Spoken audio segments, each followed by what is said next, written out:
É um prazer enorme estar aqui com vocês falando sobre esse tema tão importante. E eu queria começar com uma pergunta. Você gostaria de viver 100 anos? Você gostaria de viver 130 anos? E normalmente já fiz essa pergunta para milhares de pessoas. A resposta costuma ser depende. Depende do quê?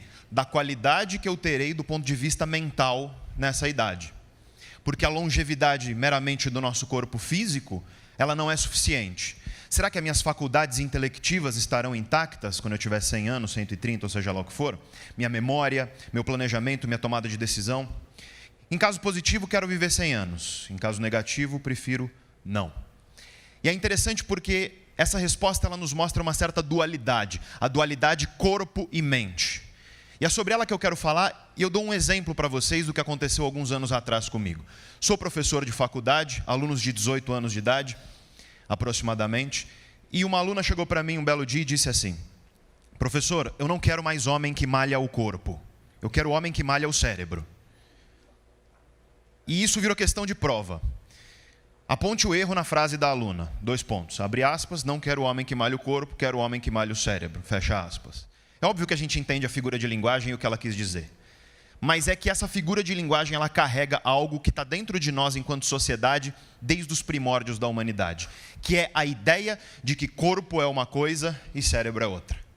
Essa ideia que nós chamamos de dualismo, e que René Descartes, por exemplo, o grande filósofo, foi um grande capitão dessa ideia, mas muito antes dele, Platão também já havia sido.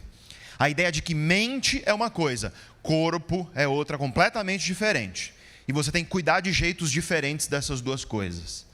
Essa ideia é problemática, e a frase da aluna está errada pelo mero fato de que teu cérebro é parte do teu corpo tanto quanto seu dedão, seu fígado, seu intestino e sua língua. O cérebro é um órgão que faz parte do corpo e, portanto, antes de começar a falar da questão de conhecimento e de manutenção da mente ativa, eu quero deixar muito claro que existe um beabá, existe um básico anterior que é absolutamente necessário, já foi dito aqui e eu quero reiterar. E esse básico a gente tem que cumprir para ter uma mente saudável. Se você quiser ter uma mente saudável, uma mente que dure, que envelheça de uma forma saudável e que esteja lá, funcionando muito bem quando você estiver nos seus 100 anos de idade, a primeira coisa que você tem que fazer é praticar atividade física regular. Não há nada mais benéfico para o cérebro do que a atividade física regular. Para o cérebro especificamente, a atividade aeróbia é a recomendada, mesclada com atividade de resistência. Então a gente está falando de focar em atividades como correr, nadar, andar de bicicleta, jogar bola e mesclar isso com atividades de resistência como a musculação, por exemplo, ou pilates e por aí vai. Se você quiser, por exemplo, evitar a doença de Alzheimer, a melhor coisa que você faz é a atividade física regular. Em segundo lugar, é claro, o corpo é uma máquina e o que a gente bota dentro dele vai ditar, em grande medida, a qualidade de como essa máquina funciona. E, portanto, a alimentação saudável. Se você quer uma mente funcionando, capaz de aprender pelas próximas muitas décadas da tua vida, alimente-se bem. A dieta mais estudada pela ciência é a dieta do Mediterrâneo. Essencialmente, a gente está falando de uma concentração da tua alimentação em vegetais, grãos integrais, carnes brancas, óleos saudáveis. Em terceiro lugar, e não menos importante, sono. Sono é super importante. Dormir pouco mata. Dormir muito mata. Sono é um processo homeostático, é um processo de regulação biológica do nosso corpo e, portanto, equilíbrio é fundamental. Da mesma maneira, aliás, exercício físico demais faz mal, sedentarismo também. Esses 3 elementos, eles são o beabá, eles são o básico. Ou seja, não adianta você aprender Aristóteles se você é uma pessoa sedentária, tabagista, dorme 3 horas por noite. Existe o beabá e existe depois o filé mignon, aquilo que você pode adicionar à sua vida para conseguir manter sua mente ativa. E é sobre isso que eu quero falar hoje, e eu quero começar com um dado que ele é muito alarmante. Foi dito aqui já antes de mim, o Brasil está engatinhando nesse processo de se preocupar com o futuro da saúde, mas é interessante perceber que do ponto de vista do cérebro, as prospecções que a gente tem para a saúde do cérebro daqui a 30 anos, então estamos falando de 2050, elas mostram que a prevalência de Alzheimer, por exemplo, na América Latina, ela vai ser a maior do mundo. E dentro da América Latina, provavelmente o Brasil vai ser o país com a maior prevalência. Nosso cérebro está envelhecendo muito mal. Por quê? Eu já falei um pouco no começo da minha fala. Em primeiro lugar, O brasileiro é sedentário. Em segundo lugar, o brasileiro se alimenta mal. Uma dieta muito focada em carboidratos simples, baixo teor de fibra, pouco vegetal, carne vermelha, coisas que a gente sabe que estão associadas a um mau envelhecimento do cérebro. Além disso, e é um pouco sobre isso que eu quero falar hoje, o brasileiro, infelizmente, é um povo que não se mantém intelectualmente ativo, cuja vida intelectual, de educação, de aprendizagem, ela infelizmente é muito curta, às vezes nem chega a existir. E isso é fatal. E nesse sentido, é interessante perceber que isso tem tudo a ver com um sintoma de uma sociedade, que é a sociedade do imediatismo. É a sociedade onde você puxa seu telefone agora e você consegue pedir a comida que você quiser. É a sociedade onde fast food já diz tudo, é a comida rápida. É a sociedade de fórmulas prontas para tudo. Por exemplo, capas de revista de fitness, onde você vê barriga chapada agora, sarado em 30 dias. Você percebe que não vai ter uma revista que vai te dizer assim: fique com o corpo que você deseja se você for para a academia de 3 a 5 vezes por semana, de 40 minutos a 1 hora, durante 5 anos. Alimente-se saudável, de maneira saudável nesse tempo, e talvez você olhe no espelho daqui a pouco e se orgulhe. Não, é sempre agora, imediato, é interessante. Fórmulas prontas até para o bem-estar, até para a felicidade, se você parar para pensar. Livros de autoajuda nos dizem o que nós temos que fazer para ser feliz amanhã. A fórmula disso ou daquilo. É interessante perceber que isso se espelha em uma realidade que quer respostas imediatas, rápidas e simples para perguntas que são complexas. A mesma coisa com dieta, se você parar para pensar. Qual é a dieta do momento? Aí você tem aquela pílula que vai ser a saúde do momento. Sei lá, hoje em dia talvez seja óleo de coco, alguma coisa do tipo. Abacate, sei lá. Parece que, então, construir saúde é você seguir certas fórmulas simples, construir bem-estar é seguir certas fórmulas simples. E no conhecimento acontece a mesma coisa. Manter seu cérebro ativo. O que você faz se você quiser evitar a doença de Alzheimer? Alguém vai te dizer: faça palavra cruzada. Do ponto de vista científico, se você fizer palavra cruzada, você vai melhorar muito a sua capacidade de fazer palavra cruzada.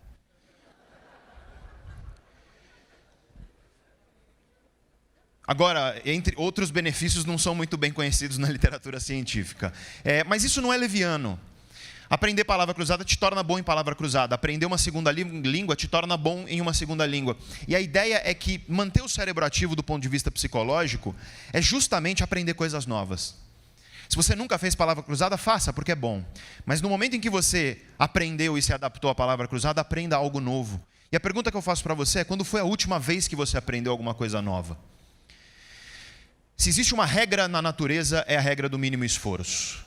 Energia é um recurso muito escasso na natureza, e a natureza fez com que no processo evolutivo as espécies tendam a conservar energia. Essa é uma prerrogativa biológica muito básica. Geralmente, então, as pessoas têm vontades que são referentes às coisas imediatas que estão à frente delas. Suas vontades, tipicamente, são de ficar deitado no sofá, assistindo um seriado, assistindo novela. Sempre tem alguém que levanta a mão e fala: mas eu adoro ir para a academia. É porque você é bizarro, né? Brincadeiras à parte, na verdade, do ponto de vista estatístico, você é um outlier, é isso que a gente chama.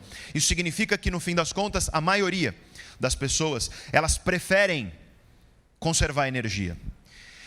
Em todos os sentidos, a academia é um perfeito exemplo disso. E a gente está falando de conhecimento, do pilar de conhecimento aqui. E eu costumo dizer de maneira bastante incisiva que o conhecimento sem ação é vazio. Perceba o exemplo que eu posso te dar aqui. Nunca tivemos tanto conhecimento a respeito da importância de uma alimentação saudável e de atividade física regular. Nunca houve tanto conhecimento espalhado no mundo a respeito disso. É só você ver que mesmo uma pessoa hoje que mora num lugar simples, que não tem tanto acesso à educação, através da mídia, de novelas, através, enfim, do que está sendo disseminado pelos meios de comunicação, ela sabe, por exemplo, que salada faz bem, que fritura faz mal e por aí vai, que se exercitar faz bem. Só que eu quero que então você olhe os dados da OMS, mundo, global, e você vai ver que as pessoas elas não estão emagrecendo, elas não estão se alimentando melhor e se exercitando mais, pelo menos não o suficiente para que os números a respeito da saúde melhorem. O conhecimento está aí. Mas o conhecimento ele só serve para algo de fato quando ele muda a forma como você se comporta. Quando ele altera ou transforma um pouco a forma como você age. E é nisso talvez que a gente tenha que focar. É em como as pessoas agem. Porque se existe preguiça para atividade física e para comer coisas saudáveis, sem sombra de dúvida existe preguiça para aprender coisas novas. Para você ter uma ideia, falar uma segunda língua, ser bilíngue, fluente em uma segunda língua, pode retardar o surgimento dos sintomas da doença de Alzheimer em até 5 anos. O mero fato de você ser bilíngue. Aí você me pergunta, Pedro, por quê? E eu te explico porque quando você aprende uma segunda língua, você ressignifica o mundo inteiro. Essa cadeira na qual você está sentado não é mais só cadeira, ela é cadeira e chair. Esse microfone não é só microfone, é microfone e microphone. Ou seja, não é só uma maçã, é maçã e Apple. Você cria um novo mundo no teu cérebro. E essa é a grande lição. Para a gente manter a nossa mente ativa, a gente precisa estar o tempo inteiro construindo novas estradas no nosso cérebro, novas conexões, aprendendo coisas novas, desafiando o nosso cérebro em relação a coisas que não sabíamos antes. E isso gasta energia, e isso é chato. Fórmulas mágicas como vou aprender palavra cruzada, vou fazer sudoku e por aí vai, elas infelizmente não funcionam. Consistência é muito mais importante do que intensidade pontual, como tudo na vida, se você parar para pensar. E o maior inimigo desse processo de aprendizagem, de sempre estar criando novas estradas no nosso cérebro, de sempre estar buscando aquilo que é diferente, o maior inimigo, na verdade temos 2 grandes inimigos, o primeiro deles, sem sombra de dúvida, é o mundo veloz, é o mundo que quer tudo instantaneamente. E o segundo inimigo é um processo de acomodação, é um processo de adaptação. Nós nos adaptamos. É curioso quando você pega os estudos sobre bem-estar, os estudos sobre, por exemplo, satisfação geral com a vida. E aí você faz um mapeamento da satisfação geral com a vida das pessoas, da adolescência até a morte. E o que você vê, salvo exceções, inclusive em Brasil, é uma curva em U, onde o sujeito com 18 anos de idade ele tem uma satisfação alta com a vida dele. Essa curva vai caindo, caindo, chega ao seu ponto mais baixo quando você está entre os 40 e 50 anos de idade, volta a subir, de modo que um idoso tende a ser muito mais satisfeito em relação à sua vida do que uma pessoa de 30, 40, 50 anos de idade. Entre os 40 e 50 anos de idade, existe essa tal de crise da meia-idade, ela é documentada cientificamente, e inclusive a curva de depressão, de probabilidade de depressão, que é um transtorno neuropsiquiátrico, ela vai ter seu ponto mais alto justamente entre os 40 e 50 anos de idade. Entre os 40 e 50 anos de idade, você tem maior probabilidade de depressão. Veja então que isso nos põe uma questão. Por quê? Por que essa curva é um U? Por que ela cai na primeira metade da vida e volta a subir? Existem algumas respostas, mas a que eu acredito que é mais adequada aqui é você entender algo que um cara chamado Daniel Kahneman, que ganhou o Nobel de Economia em 2002, é um psicólogo, um sujeito muito importante na ciência atual. O Daniel Kahneman, ele nos mostra o seguinte: quando você olha no espelho e você enxerga um eu somente, eu sou o Pedro, eu sou o João, eu sou a Maria, isso está errado. Na verdade, do ponto de vista psicológico, é como se nós tivéssemos 2 eus. Nós temos um eu que eu chamo de eu projetivo, que como o próprio nome diz, projeta para fora do agora. É um pedaço dentro de você, é um pedaço da tua mente, é um pedaço da tua psique que pensa para fora do agora, que olha para trás, para aquilo que já foi, olha para o futuro, para aquilo que virá a ser. Perceba que olhar para fora do agora é contar histórias. Quando você olha para o passado, você está contando uma história daquilo que você acha que já passou, e quando você olha para o futuro, você está contando uma história daquilo que você acha que virá. Esse é nosso eu projetivo. Nós temos, no entanto, um outro eu, que nós chamamos de eu experiencial, que, como o próprio nome diz, ele experiencia, vive o instante, vive o presente. Ele é muito diferente do eu projetivo. O nosso eu experiencial, ele está vivendo o momento nesse momento. Em vocês, por exemplo, é o que está dentro de vocês assistindo a essa palestra. Os estudos mostram que ele tem duração de até 3 segundos. Ele é super instantâneo, super imediato. E é interessante perceber que viver e pensar sobre a vida são 2 coisas diferentes. O nosso eu projetivo é diferente do nosso eu experiencial. O que faz feliz, por exemplo, o nosso eu projetivo, não faz feliz nosso eu experiencial. E o que faz feliz nosso eu projetivo? Ora, é olhar para o passado e enxergar uma história de valor. Olhar para o futuro e enxergar uma história de valor. E, portanto, olhar para o passado e enxergar conquistas de valor. E olhar para o futuro e enxergar metas e objetivos de valor. Isso faz nosso eu projetivo feliz. E aí você pergunta para mim, dinheiro traz felicidade? E muita gente fala na cara, na lata. Não. E está errado. Dinheiro pode sim trazer felicidade, porque pode ser algo que você olha para o passado e se orgulha das suas conquistas materiais, e pode ser algo que você olha como meta e objetivo para o futuro. Traz felicidade para um pedaço de você, que é esse eu projetivo. O problema é quando você coloca toda a tua energia no teu eu projetivo. Porque o que faz o nosso eu experiencial? Esse que está vendo a palestra, esse que vive o instante, o que faz ele feliz? É muito simples e muito difícil. É você estar aqui com a cabeça aqui. É você estar aqui pensando no que está acontecendo aqui. Um estudo publicado em 2010 por pesquisadores da Universidade de Harvard, publicado na revista Science, que é uma das mais respeitadas revistas de ciência do mundo. Ele demonstra de maneira incisiva. Se você está aqui e a tua mente está vagueando, você está pensando em algo fora do que está acontecendo aqui, a probabilidade é que você esteja infeliz. O nome do artigo é A Wandering Mind is an Unhappy Mind. Uma mente que vagueia é uma mente infeliz.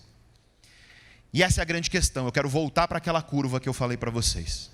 Por que a curva cai na primeira metade da vida? Porque a nossa sociedade é perita em prometer felicidade para o nosso eu projetivo. Desde que você nasceu, te colocaram um monte de objetivos e possíveis conquistas na tua frente. No teu caso, deve ter sido algo como entra na escola, tira nota boa, passa no vestibular, entra na faculdade, consegue um estágio, se forma, seja efetivado na empresa, consegue um emprego, vai crescendo na carreira, conhece um grande amor, casa, tem filho, carro próprio, casa própria, vê seu filho se desenvolver, independência financeira e por aí vai. Percebe que eu descrevi a metade da curva?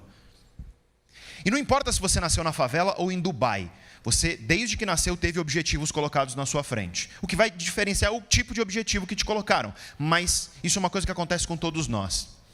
E a grande questão, eu volto aqui, qual é o maior inimigo da gente manter nosso cérebro ativo? É a acomodação e a adaptação, porque a gente se adapta a tudo. Tenta lembrar de quando você entrou no vestibular, você ficou radiante de felicidade quando viu o teu nome na lista do vestibular. 6 meses depois você já queria que acabasse a faculdade.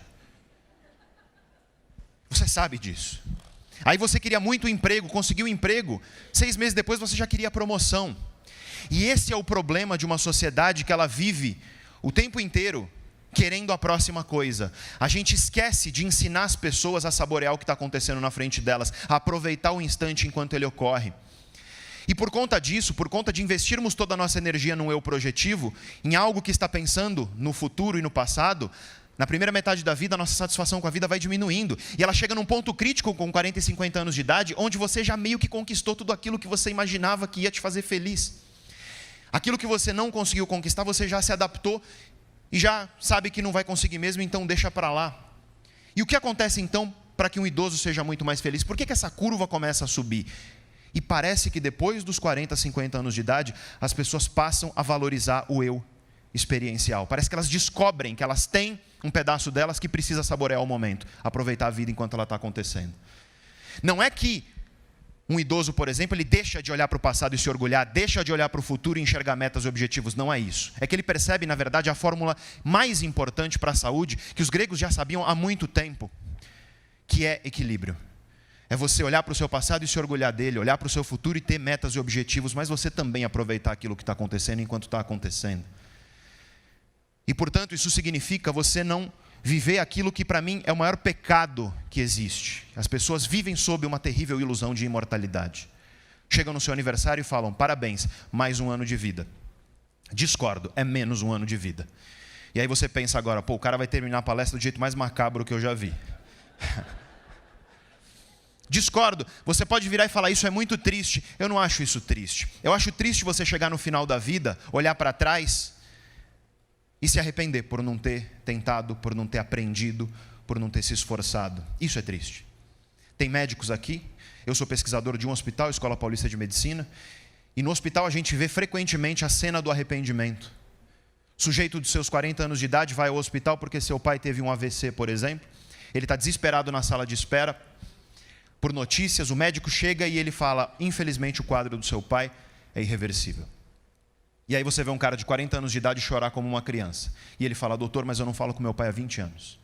A gente brigou. E eu queria pelo menos poder me despedir dele. Infelizmente agora não dá, essa é a questão. Mas o pai dele estava lá, 20 anos, ao alcance de um telefonema e de um pedido de desculpa. Ao alcance de um abraço. E esse é o grande problema de uma acomodação e uma adaptação. A gente começa a tratar o que está na nossa frente como se fosse sempre estar lá. A gente tem uma ilusão de imortalidade nas relações, por exemplo. A pessoa está lá ao teu alcance e você se adapta, acha que a pessoa vai estar sempre lá e um belo dia ela vai embora. Seja porque ela cansou de não ser valorizada ou porque a vida às vezes nos tira as coisas. E aí, nesse vazio deixado pelas pessoas que vão embora, que surge o pior sentimento, que é o arrependimento. E aí eu te pergunto de novo, quando foi a última vez que você aprendeu uma coisa nova? Porque no fim das contas a gente é insignificante. Pare para pensar. Num universo onde, segundo as últimas estimativas do telescópio Hubble, a gente tem 2 trilhões de galáxias. E nós vivemos em uma dessas galáxias que tem coisa de 400 bilhões de estrelas. E dentre essas estrelas você tem uma chamada Sol. E nesse Sol tem um planetinha azul. E nesse planetinha azul, que existe há 4,6 bilhões de anos, há coisa de 250 mil anos surge uma espécie que é nós, que somos nós. Somos insignificantes? Somos. Passageiros. Vamos viver 100, 150 anos num universo que tem 14 bilhões de anos. Parece que não é nada, mas eu queria deixar claro, apesar disso, somos especiais. E o que nos torna especiais, o que diferencia o ser humano do chimpanzé e do golfinho, que são animais extremamente inteligentes, mas o que nos diferencia deles é a nossa capacidade de adquirir conhecimento, de fazer com que a nossa mente seja diferente amanhã do que ela é hoje, de transformar o mundo, de fazer o que a gente está fazendo aqui. Cabritos não fazem isso que a gente está fazendo aqui. Se reúnem para discutir o futuro da Cabritolândia. Seres humanos fazem, a gente se preocupa com o futuro porque a gente tem um cérebro capaz disso. E a gente só é hoje melhor do que é ontem porque a gente se manteve ativo, aprendendo coisas novas, fazendo melhor do que a gente estava fazendo ontem, com essa ferramenta que é a máquina mais fantástica que existe no universo. E a grande questão, eu volto ao que eu já falei, o importante aqui é consistência. Consistência, aprenda e continue aprendendo. Desafie o seu cérebro a aprender coisas novas o tempo inteiro. Não se sujeite ao imediatismo de uma sociedade onde tudo se resolve com um aplicativo e 2 cliques. Não se sujeite a esse imediatismo em nada da sua vida, porque até nas relações o imediatismo tem dominado. Você já viu o aplicativo chamado Tinder? Então você tem a foto da pessoa, você curte a pessoa ou não curte. Se você curtiu e ela curtiu também, ele bota vocês dois para conversar. Percebe que é incrível, né? O Tinder é genial, porque imagina se o Tinder te dissesse toda vez que você é rejeitado. Sabe? Você foi rejeitado, você foi rejeitado, você foi rejeitado. É depressogênico, né? O imediatismo das relações, ele é evidente. Os laços são frágeis nos dias de hoje. Isso é crítico, porque sucesso em qualquer dimensão na vida é muito mais ditado pela tua consistência e esforço do que por você abrir os braços para a facilidade. É lutando contra nossas vontades imediatas e preguiçosas que a gente transforma o mundo. Pare para pensar. Se você quer construir família, ora, não vai ser com gestos pontuais e intensos de carinho que você vai provar teu amor para uma pessoa. Flor aqui e ali, festa aqui e ali. Não. É todos os dias sendo grato, nos gestos pequenos do cotidiano. Mesma coisa com uma carreira. Como você constrói uma carreira? É todos os dias acordando, lutando contra a preguiça, lutando e fazendo melhor. Aprendendo, doando suor e sangue para que você chegue a ser um profissional melhor amanhã. E se isso é verdade nas relações, e se isso é verdade no trabalho, é óbvio que isso é verdade no conhecimento. Se você quer fazer com que, nos teus 130 anos de idade, você esteja com a tua mente ativa, sendo capaz de aprender, capaz de ser melhor do que ela é hoje, ora, lute contra a sua vontade, porque a nossa tendência é sempre querer informações que estão aderentes com as nossas crenças. Isso é crítico no mundo de hoje. Os algoritmos de Facebook, por exemplo, e de Google, eles pioram esse processo, porque eles fazem com que só apareça na tua tela do celular e do computador coisas que estão alinhadas com aquilo que você já acredita, com aquilo que você já pensa. Existe uma retroalimentação que faz com que as pessoas vivam em bolhas, onde a diferença, na verdade, vira inimiga. Isso é muito triste, muito prejudicial. Nós temos que abrir os braços para a diferença, as coisas que desafiam a nossa mente, conversar com pessoas que pensem diferentes de nós, aprender coisas que não têm nada a ver com aquilo que a gente faz. É o músico aprender, por exemplo, física. É o físico aprender poesia. É o médico aprender literatura. É o historiador aprender matemática. É fugir das estradas já construídas dentro do nosso cérebro e construir constantemente estradas novas. Por quê? Como no trabalho, como nas relações, como em absolutamente tudo na vida, acomodação é morte. Muito obrigado.